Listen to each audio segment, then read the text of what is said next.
Hi, it's Jen Fontanilla, your money coach, and I am committed to helping women entering the entrepreneurial space to take control of their money so that they gain clarity, hope, and confidence so that they can live out their true passion and purpose in their life.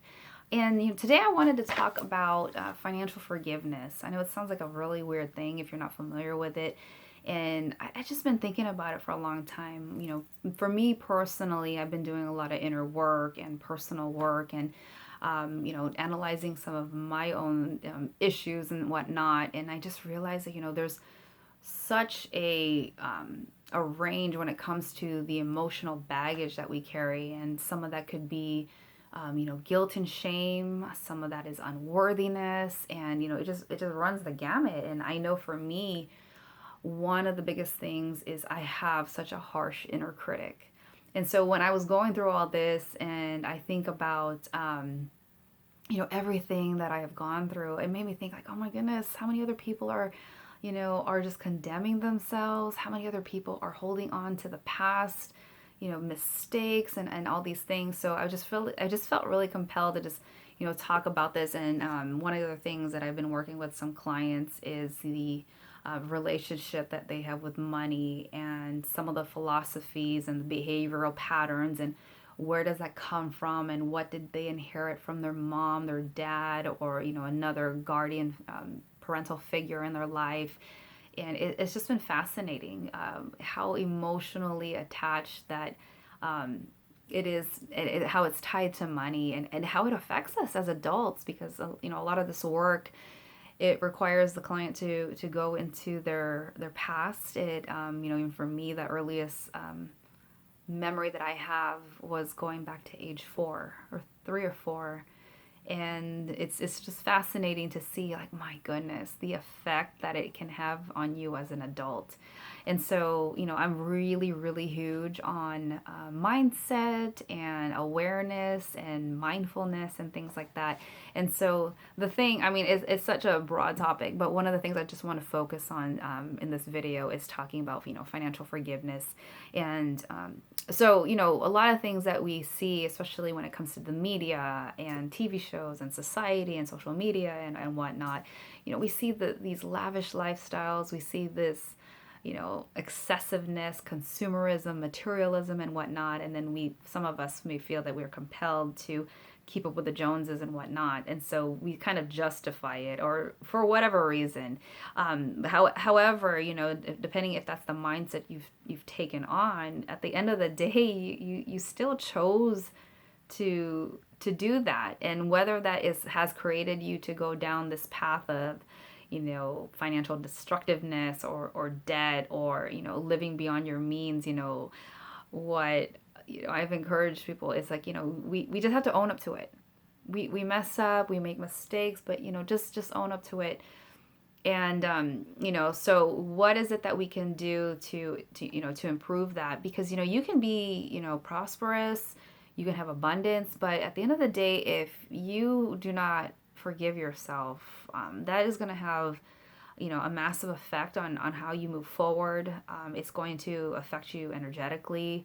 And, it's another thing that I've been so much more aware of, how am I showing up in the world, and what kind of attitude, what kind of mindset, what kind of energy am I putting out there? What are the things that I'm constantly thinking of, especially when it comes to money.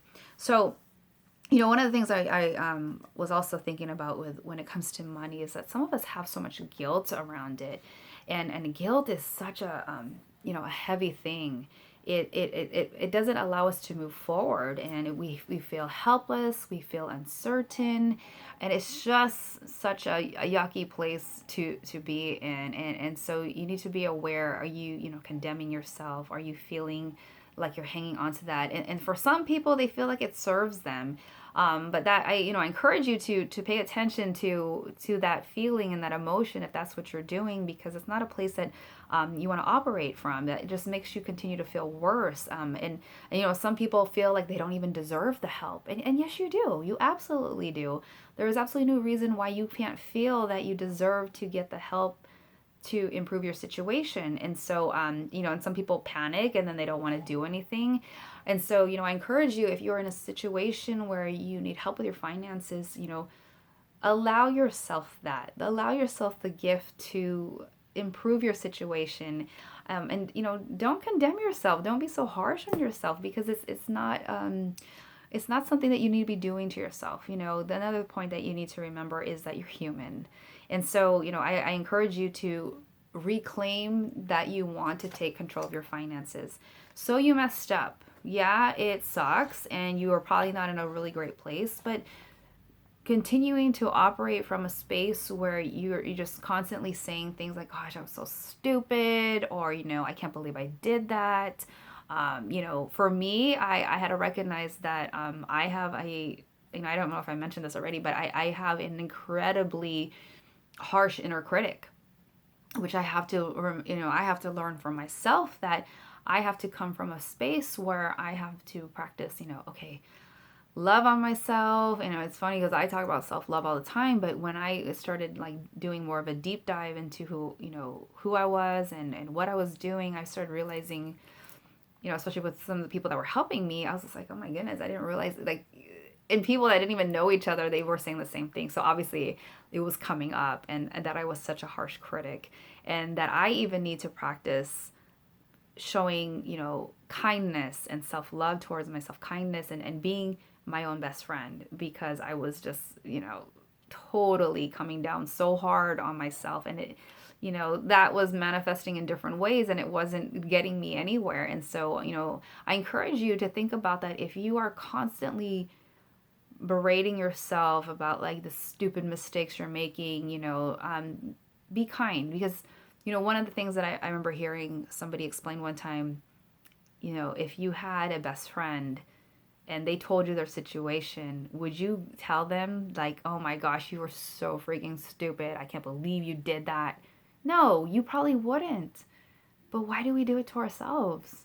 Right? Isn't it like, it was when I heard it phrased that way, I was like, yeah, yes, it's so true. We would never say that to somebody that we love and care about. So why would we do that to ourselves? And so one of the things that I realized is that we have to remember that we need to love ourselves as well. We're so busy sometimes being so kind to everybody else that we forget about ourselves, and that we forget that we need to be kind and forgiving and whatnot. Because those are some things that I really believe are holding a lot of us back from experiencing prosperity and abundance. And when we don't practice those things, we're continuing to stay in a space of like, guilt and shame, and we're wondering like, well, why am I not moving forward? Right? So, I encourage you to reclaim that you want to take control over your finances, and to also remember, like I said, you're human. We're all human. Oh my goodness. Like, in my book, Do Before I Do, if you get that, you'll see I talk extensively about these different situations where I've made many mistakes, huge mistakes, some that I'm even still like literally paying for right now and correcting. But, even for myself being in this space for, over 15 years, even I have made mistakes. So if it's someone like me is in this space that has made mistakes, who are you to beat yourself up? You're human. And, not only that, but, we weren't born financially literate. And when I've gone to do workshops or conferences, or, especially when I'm at a school or a university speaking, ironically, I will ask, how many of you have taken a personal finance class or a money management class or investing class? Maybe one person will raise their hand. Two at the most, I think. And when I went further and I asked, okay, so where did you learn it? Totally, like, it's so obvious that their parent was either somebody that worked at a bank, or the mom was a CPA. And I was like, okay, well, I didn't roll my eyes at them, but I'm thinking like, oh, of course you were exposed to it.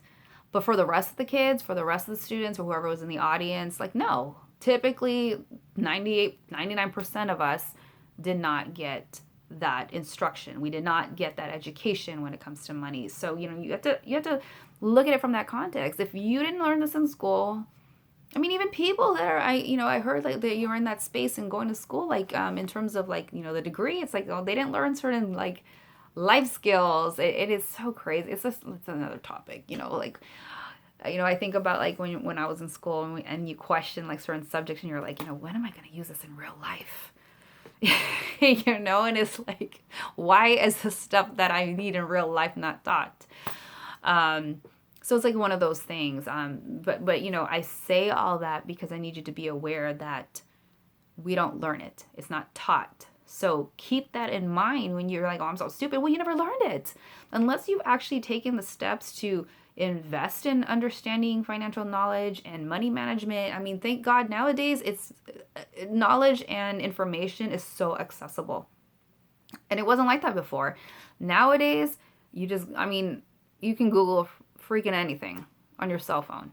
But it wasn't like that all the time. And so now, you have to just be aware that you weren't born with this information. You weren't taught it in school. And so now you're in you may be in space where I have to learn these things. I have to build up my financial literacy. I have to build up my financial knowledge so that I'm more aware of how to manage my money in a better way, in a wiser way, and make better choices and whatnot, so that I'm in a better situation, so I don't feel this stress, I don't feel this guilt, I don't feel uneasy. I want to feel confident. I want to feel hopeful. I want to feel secure that I'm doing all the right things that I should be doing. So with that said, this is why it's so important to forgive yourself, and it's so important to understand, to let go of these past many mistakes, and to just acknowledge, like, okay, so you did it. So you did these things, whether you committed financial infidelity, whether you had a spouse and you lied to them about certain purchases or whatnot. I know that's actually a real word. I mean, it's in Wikipedia. You can look it up. So whether you committed financial infidelity, whether you've made past mistakes, maybe you got IRS issues, maybe you got massive debt, whatever the case may be, forgive yourself. But, make a promise to yourself from this day forward that you want to take control of your finances. You want to improve your situation. You don't want to stay in that state of mind. And, just shifting that energy and shifting your mindset that you deserve better, that you deserve to understand this, that you deserve to have abundance and prosperity, and that you're so deserving of that, and that you shouldn't feel that you're being punished or that you're guilty and all this stuff. It's just so heavy, when I think about it. So, if you study energy, when you're operating from a space of shame and guilt, it's such a low vibrational frequency. And so you want to be in love and gratitude and abundance and prosperity. And it's such a, it's where you want to be. And so give that to yourself, gift that to yourself, and know that you deserve that. And so anyhow, I just want to basically say, learn how to give yourself financial forgiveness, and just understand that there are things that you can do on the logistic end, and there's also things that you can do in a deep dive where you understand, where are you making these money choices.